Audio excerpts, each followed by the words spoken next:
Hey folks, welcome back to another video.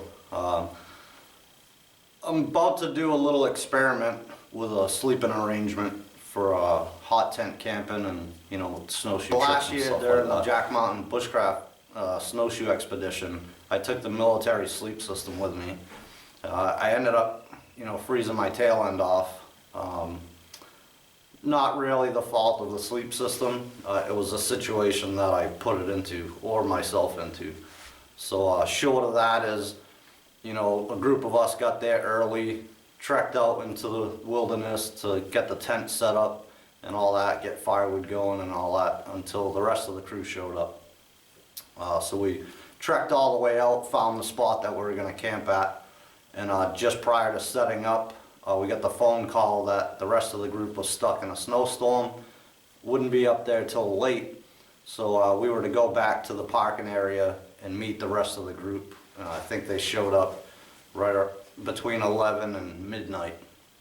So we linked back up there, so the trek out and then the trek back I allowed myself to sweat, which is a big no-no obviously in cold weather, right? So I had in my mind that, hey, I'm going to be in a hot tent tonight, doesn't really matter, I can dry my clothing out relatively easy, it's not going to be an issue. So that wasn't the case. We met back at the parking lot. We didn't set up tents, we didn't have a fire, we didn't have anything, and we ended up sleeping right on the ground in the parking lot, right adjacent to the lake. So at negative 22 degrees, the last time I had checked the temperature in my truck. Negative 22, and then whatever the wind chill added to that coming off the lake, so it was pretty cold. And I'm pretty sure the military sleep system, I don't know exactly what it's rated down to, but I know it's not that low. So I ended up, freezing my ass off. So again, no fault to the sleep system, it was a situation. Had I had the hot tent or even got a fire going, I would have been a lot warmer. But I'm going to try something new this year. It's a bit bulky, it's a bit cumbersome, it's not something that I would pack and carry, but being that, I have a toboggan to pull stuff on, you can carry a lot more weight and you don't even feel it really. If you get a nice float pack down from the snowshoes, pulling a loaded toboggan is pretty simple. So let me show you what I got. Again, this is just going to be an experiment of mine. Weight's not a concern again to me because I have a conveyance. So I'm going to see how it goes, and maybe in the future after using it a while, I'll talk about it again and let you guys know how it's working for me.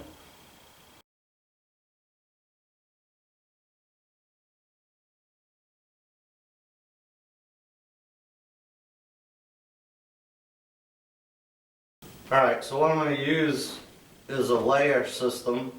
So obviously we have the old version military sleeping bag, it's the mummy bag. I used this, back when I first got in for quite a number of years. Never have really had an issue with this other than the GP medium and GP large tents that we used to stay in. Some of them seen their better days. So when we got any kind of weather, rain and stuff like that, if these things get wet, that's a huge deal. Which had happened to me even in one of them big tents, a couple occasions that I recall. So getting any sleeping bag really, if you get it wet, it's an issue. This one being a lot heavier, it'd be harder to dry out, even with the convenience of the wood stove in the tent. Not impossible obviously, but just kind of a big deal. But I've used this in the snow in the past as well. Same thing, strip right down to my drawers and comfortably warm in it. So I'm going to give it another shot. I haven't used one in years, so picked one up. I'm going to try that. So underneath that I have the also all too familiar Italian wool blanket. Probably don't need it, but again, this is just kind of an experiment I'm going to try out and see what happens.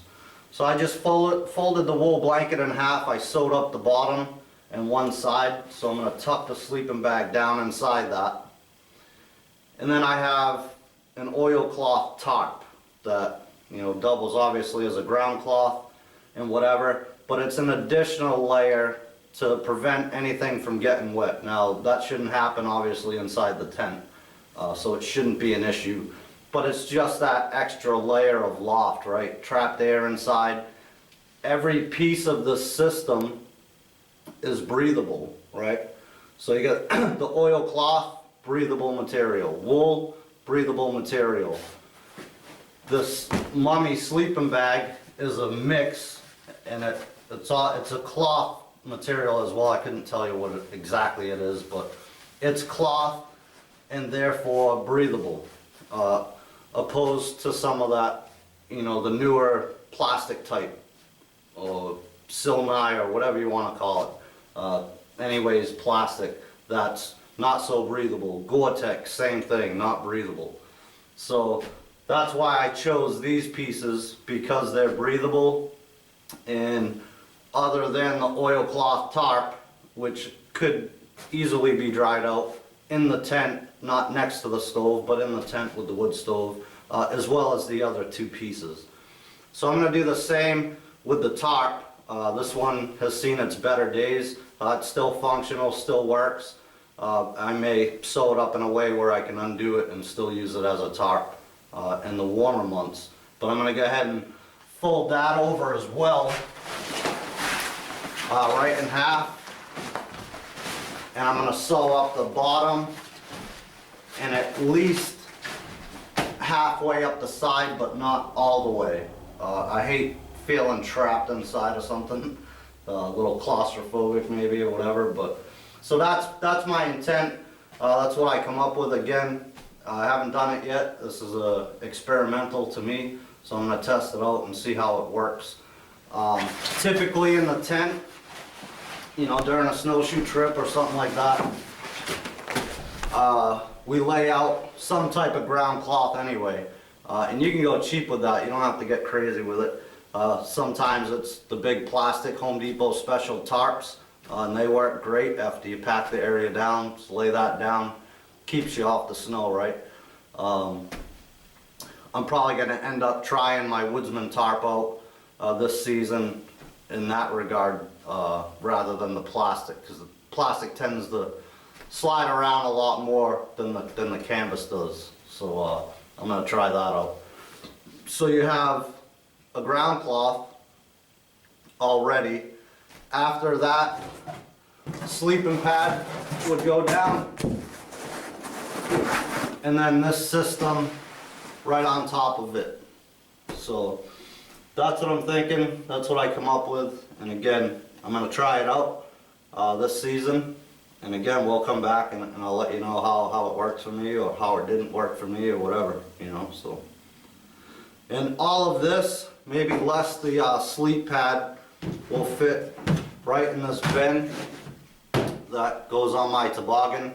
I usually carry 3 of these on the toboggan, so I'll have my sleeping gear will go in one, extra clothing and stuff like that, a water bottle, small cooking stuff, maybe a kettle, cook pot or something like that, you know, just odds and ends type of bin. And then my other one will have the tent and such in it. Then we have group gear, obviously, and that's spread out amongst toboggans. And I can arrange this in a way that if I'm doing it by myself, I don't have to take so much, obviously. So I can do the smaller type cookware to cook for myself, whereas the group will have a bin or 2 for that. And again, that's spread out over the series of toboggans. Alright folks, so there you have it. Pretty simple, pretty straightforward. Again, you know, after using it for a while, throughout the season, I'll get back to you and I'll let you know what I think about it. So, thanks for watching. See you in the next one.